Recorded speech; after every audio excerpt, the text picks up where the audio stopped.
সৃজন খবর বাংলা, খবর যেখানে জীবনের কথা বলে। শ্রীরামপুরের চারবারের সাংসদ কল্যাণ ব্যানার্জিকে নিয়ে বিতর্কের শেষ নেই রাজ্য রাজনীতি থেকে দেশের রাজনীতিতে। তাকে নিয়ে যত বিতর্ক হচ্ছে ততই তিনি প্রাসঙ্গিক হয়েছেন নিজের দল ও মানুষের কাছে। একদিকে বিতর্ক, অপরদিকে তার কাজ, এই দুইকেই সঙ্গী করে তিনি তার জয়ের ব্যবধান বাড়িয়েছেন প্রতিটা লোকসভা নির্বাচনে। তবু তিনি থেমে নেই। প্রতিদিন ছুটছেন ২৬-এর নির্বাচনের ভোটের ময়দান থেকে হাইকোর্ট, সুপ্রিম কোর্টের সঙ্গে সঙ্গে পার্লামেন্টের মতো গলা ফাটিয়ে তুলে ধরছেন বাংলার মানুষের কথা। এত কিছুর মধ্যেও তাকে শুনতে হয় তিনি দাম্ভিক, অহংকারী, যখন তখন উত্তেজিত হয়ে কর্মীদের সঙ্গে খারাপ ব্যবহার করেন। শত বিতর্ক খারাপের মধ্যেও আজ পর্যন্ত তার গায়ে আর্থিক দুর্নীতির কালি ছেটাতে পারেনি কোনো বিরোধী রাজনৈতিক দল। এমনকি গত ১৫-১৬ বছরে কাউকে বলতে শোনা যায়নি সাংসদকে এলাকায় পাওয়া যায় না। এত সবের মধ্যেও কল্যাণ ব্যানার্জি সবসময় বিতর্ক ও রাজনৈতিক চর্চার মধ্যেই থাকেন। ২৬-এর বিধানসভা নির্বাচনেও তাকে নিয়ে সে বিতর্ক, চর্চা, গুঞ্জন অব্যাহত। এবার উত্তরপাড়া বিধানসভায় তৃণমূল প্রার্থী হয়েছেন কল্যাণ পুত্র কলকাতা হাইকোর্টের আইনজীবী শীর্ষর্ণ ব্যানার্জি। ফলে এবারও বিরোধীদের নিশানায় সেই কল্যাণ। বাবা সাংসদ, ছেলে এবার বিধায়ক হবে। উত্তরপাড়ার ভোট রাজনীতিতে এমনই কটাক্ষ শুনতে হচ্ছে। কিন্তু বাস্তব ছবিটা কিছুটা ঠিক হলেও বেশিরভাগই একপেশে ভাবনা থেকে দেখা। কারণ ২০০৯ প্রথম শ্রীরামপুরের সাংসদ হওয়ার পর থেকেই কল্যাণ ছুটেছেন প্রতিটা বিধানসভা, পৌরসভা, পঞ্চায়েত নির্বাচনে সব প্রার্থীদের জেতাতে ও দলকে শক্তিশালী করতে। তাই এবার ছেলে উত্তরপাড়ায় প্রার্থী হয়েছে ঠিকই, কিন্তু কল্যাণ ব্যানার্জি উত্তরপাড়াতেই ছেলের জন্য বেশি সময় দিচ্ছেন এমন কথা কেউ বলতে পারবেন না। কারণ এতদিন যেভাবে তিনি শ্রীরামপুর লোকসভার ৭টি বিধানসভায় ৭ জন প্রার্থীর হয়ে যেভাবে প্রচার করেছেন, এবারও একইভাবে সবার জন্য সেভাবেই প্রচার করছেন।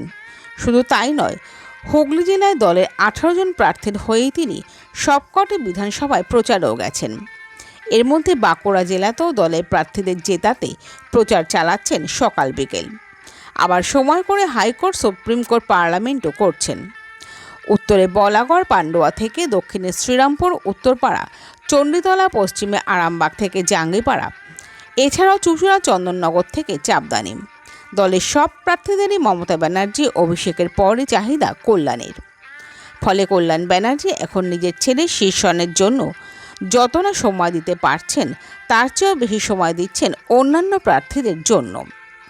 তার মধ্যে যেমন বলা যায়, শ্রীরামপুরে তার সন্তানসম প্রার্থী তন্ময় ঘোষ, চাপদানি অরিন্দম গোয়েন, আবার চণ্ডীতলার সাথে খন্দকার, জাঙ্গিপাড়া স্নেহাশিস চক্রবর্তী, বলাগড়ে জেলা পরিষদ সভাধিপতি রঞ্জন ধারা, তারকেশ্বরের রামেন্দু সিংহ রায়, সবার জন্যই কল্যাণবাবু সমানভাবে ছুটছেন। দিন কয়েক আগে শ্রীরামপুর বিধানসভার মোল্লাবেট থেকে রিষ্টা নতুন গ্রাম পর্যন্ত শ্রীরামপুরের প্রার্থী তন্ময় ঘোষের ভোট প্রচারের সাক্ষী ছিলাম আমরা। দেখলাম কখনো পায়ে হেঁটে, কখনো বা হুটখোলা জিপে তন্ময় ঘোষকে নিয়ে প্রচার করছেন, কখনো জিপ থেকে নেমে এলাকার মানুষের অভাব অভিযোগের কথাও শুনছেন। কী কাজ হয়েছে, কী কাজ হয়নি, সব অভিযোগ শুনে পাশে থাকা এলাকার পঞ্চায়েত সদস্য, উপপ্রধান, কখনো বা ব্লক সভাপতি নিখিল চক্রবর্তীকেও ডেকে জিজ্ঞাসা করে নিলেন কেন কাজ হয়নি। নির্দেশ দিলেন ৫ থেকে ৭ দিনের মধ্যে যেন সব কাজ শেষ করা হয়। আর কল্যাণের এইটুকু আশ্বাসে হাসি ফুটল ভোটারদের মুখে। আর এভাবেই কল্যাণ ব্যানার্জি নিজের ছেলের মতোই অন্য সব প্রার্থীর জন্যই সকাল বিকাল দুবেলা গরমে রোদ্দুরের মধ্যেও দলের প্রার্থীদের জেতাতে প্রতিদিন এখন ভোটের ময়দানে একটু ডাবের জল খেয়েই ছুটে চলেছেন। তাই শত বিতর্কের মধ্যেও কল্যাণ ব্যানার্জি কেন ব্যতিক্রমী তা দলের কর্মীরা থেকে শ্রীরামপুরের মানুষজন খুব ভালো করেই জানেন। শ্রীরামপুর বিধানসভার প্রার্থী তন্ময় ঘোষ ও শ্রীরামপুর উত্তরপাড়া ব্লক তৃণমূলের সভাপতি ও জেলা পরিষদ সদস্য নিখিল চক্রবর্তীর মুখ থেকে শুনে নেব এবার এই ব্লকে কেমন ফলাফল হবে তাদের দলের একটি বিরতির পর।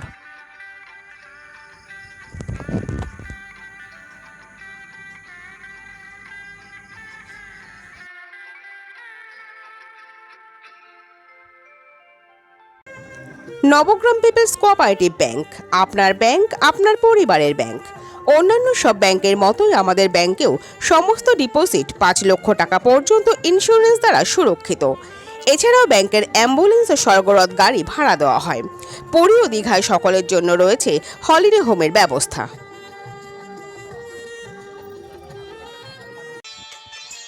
আপনাদের এলাকায় জনসংখ্যা আপনারা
মানুষ যাদের সঙ্গে আছে স্বাভাবিকভাবে মানুষের ঢল নামছে।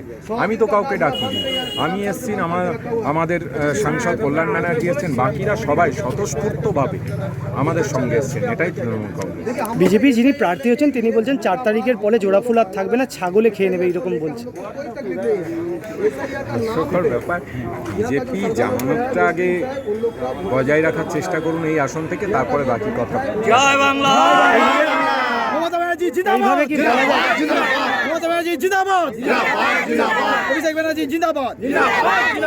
কোন দলের প্রতীক নিয়ে কি এরকম ভাবে বলা যায়? সেটা তাদের রুচি, তাদের শিক্ষা, তাদের সংস্কৃতি। আমি তো বলতে যাচ্ছি না, আমি বললে আমাকে কোশ্চেন করতে 30,000 ভোটে তন্ময় ভোট জিতবে। কোশ্চেন যা তাকে করুন যিনি এই সমস্ত কথা বলছেন। আমি তো বলছি যে লড়াই হোক, রাজনৈতিক মাঠে ময়দানে নেমে সুস্থ লড়াই হোক, দেখা যাবে মানুষ কাকে আশীর্বাদ করছেন। আমরা মানুষের আশীর্বাদ চাইছি, এটুকুই আমাদের পাওনা। অনেক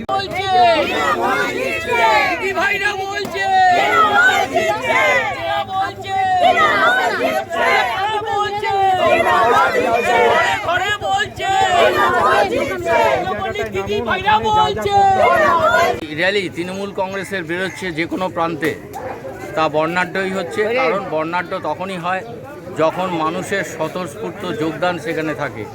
এখানেও আজকে মোল্লাবেট থেকে নতুন গ্রাম আমাদের চানাচুর ফ্যাক্টরির এখানে যে আমাদের র্যালি বা মিছিল হয়েছে, আমাদের মাননীয় সাংসদ কল্যাণ বন্দ্যোপাধ্যায়ের নেতৃত্বে আমাদের প্রার্থী, প্রিয় প্রার্থী তন্ময় ঘোষকে নিয়ে, তার স্বতঃস্ফূর্ত কর্মীদের সেখানে অংশগ্রহণ ছিল, তাই এটা বর্ণাঢ্য। কি মনে হচ্ছে মার্জিন কি বাড়বে? অবশ্যই বাড়বে। আমার তো বক্তব্য যে সিপিএম এবং বিজেপি এরা তো ফার্স্ট রাউন্ডে তাদের যে ক্যান্ডিডেট নির্বাচনেই আমাদের তৃণমূল কংগ্রেসকে ওয়াকওভার দিয়ে দিয়েছে। তো রইল কংগ্রেসের ভোট এখন 1-2% চলে গেছে অধীরবাবুর কল্যাণে। অধীরবাবু এই জাতীয় কংগ্রেস, যার একটা ঐতিহাসিক একটা গুরুত্ব রয়েছে, ঐতিহাসিক কথা রয়েছে তাদের জন্য, সেই পার্টিটাকে অধীরবাবু তুলে দিয়েছে।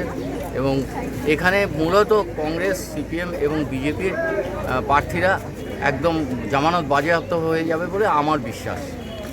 প্রথম কথা যেটা জানিয়েছেন পাবলিক, সেটা অভিযোগ নয়, সাংসদের কাছে আবদার। আবদার কেন? এত দীর্ঘ 5 বছরে তাহলে রিজরা এই যে পঞ্চায়েত রয়েছে তাহলে ব্যর্থ হয়েছে। ব্যর্থর কথা তো না, উন্নয়ন সবসময় প্রগতিশীল। উন্নয়ন সবসময় প্রগতিশীল। একসময় ইটপাতা রাস্তা ছিল, ঢালাই হয়েছে, ঢালাইয়ের ওপর ঢালাই হয়েছে। একসময় 40 ওয়াটের বাল্ব জ্বলতো, এখন সব জায়গায় এলইডি ঝকঝক করছে। ওনারা যেটা বললেন যে আমাদের এখানে জলটা একটু কম আসছে। আমাদের এখানে ট্যাপ ওয়াটার ছিল কেএমডিএর, এখন আমাদের সেই কেএমডিএর ট্যাপ ওয়াটারের থেকে গঙ্গা অ্যাকশন প্ল্যানের জল স্বপ্ন মিশনের নতুন পাইপলাইন পাতা হয়েছে। আপনারা সকলে জানেন সেন্ট্রাল গভর্নমেন্ট সেই টাকাটা আটকে রেখেছে। সেই টাকাটা দেয়নি বলে এই নতুন জলটা চালু করা যায়নি। ওনারা বললো যে পাইপ রয়েছে, জল আসেনি। এটা বহু জায়গার, বাংলার বহু জায়গায় রয়েছে। আর সাংসদ আমাদের কাউকে বকেন না। সাংসদ আমাদের অভিভাবক, সাংসদ আমাদেরকে ভালোবাসা। সাংসদের ওটা কল্যাণদার কথাগুলো মনে হয় যেন কল্যাণদা বকছেন, কিন্তু কল্যাণদার হৃদয়ের ভেতরটা যারা ঢুকেছে তারা জানেন উনি কত বড় মানুষ, মনের মানুষ। উনি সবসময় আমাদেরকে অভিভাবকের মতো আগলে রেখেছেন। এইটাই অন্যান্য দলের সঙ্গে আমাদের একটা বেসিক ডিফারেন্স, যে তৃণমূল কংগ্রেসের যারা কর্মী বা নেতৃত্ব আছে ইলেকশনের সময় সবাই আমরা এক।